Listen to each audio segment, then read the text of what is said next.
Assalamualaikum warahmatullahi taala wabarakatuh. Jadi kita bersama lagi dalam Akademi Encik Daniel. Jadi sekarang ni kan tengah minggu pengisian IDMI PBD, Pentaksiran Bilik Darjah. Jadi video kali ni saya nak kongsikan bagaimana cara automatik untuk kita isi dan dapat jimatkan masa berjam untuk isi satu persatu result PBD dalam sistem IDMI. Mari kita lihat. Let's go.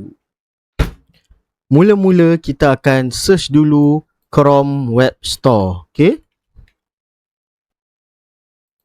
Bila kita dah jumpa Chrome Web Store, kita akan cari IDMI PBD. Okay, jadi kat sini ada dua. Saya belum pernah guna yang bawah ni. Jadi ini adalah yang saya pernah guna, iaitu inovasi Cikgu Aimee. Boleh add to Chrome, add extension. Okay, lepas Cikgu tunggu sekejap, dia akan keluar dekat belah atas ni ya. Okay, kat sini dia akan keluar terus kat sini. Jadi pada IDMI PBD helper ni, kita ada dua fungsi, iaitu satu yang manual tapi masih boleh berguna. Versi free punya, Cikgu Aimee telah sedekahkan kita untuk versi free. Dan juga kita ada versi yang berbayar, iaitu tak mahal, sebulan hanya RM15 sahaja. Okey, boleh belilah untuk versi yang pro. Versi yang pro ni lagi hebat sebab dia boleh custom. Okey, jadi mari saya kongsikan versi percuma dahulu. Okey, buka IDMI. Baik, mari kita lihat bagaimana cara penggunaan IDMI PBD helper. Okey, bila cikgu dah buka paparan subjek yang cikgu nak isikan, cikgu buka dekat extension ni, ada keluar IDMI PBD helper. Okey, untuk versi yang free ni, kita boleh masukkan TP tiang dahulu. Maksudnya, cikgu jangan ambil kesempatan. Cikgu hanya guna untuk memudahkan sahaja. Sebagai contoh, saya nak isi pentaksiran bagi subjek PJPK. Okey, jadi kebiasaannya dalam bell graph, kita pilihlah TP yang paling banyak sekali. Katakanlah yang paling banyak adalah yang sederhana, TP 3 atau 4. Okey, jadi kita masukkan dulu TP tiang semua TP 4.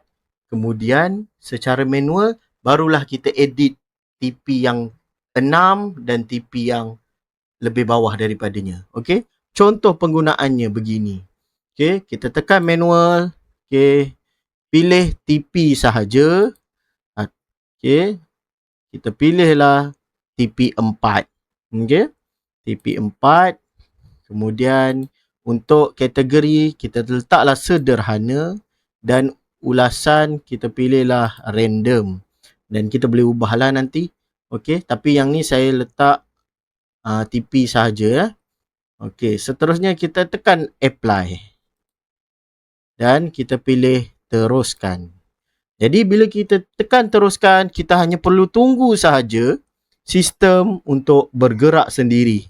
Seperti yang cikgu tengok sekarang ni, sistem sedang detect ke semua murid dan akan letak TP 4 untuk semua murid. Jadi kita fast forward je benda ni.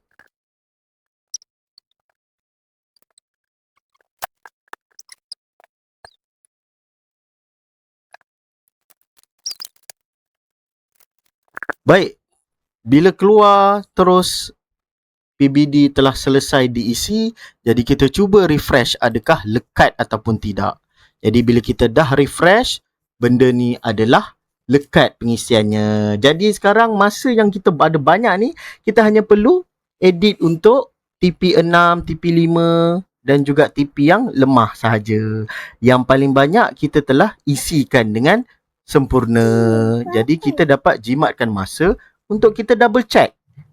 Tidaklah kita kena tengok satu-satu, berpinar mata juga ya. Jadi tak sampai 5 minit selesai. Itu sahaja perkongsian saya. Terima kasih.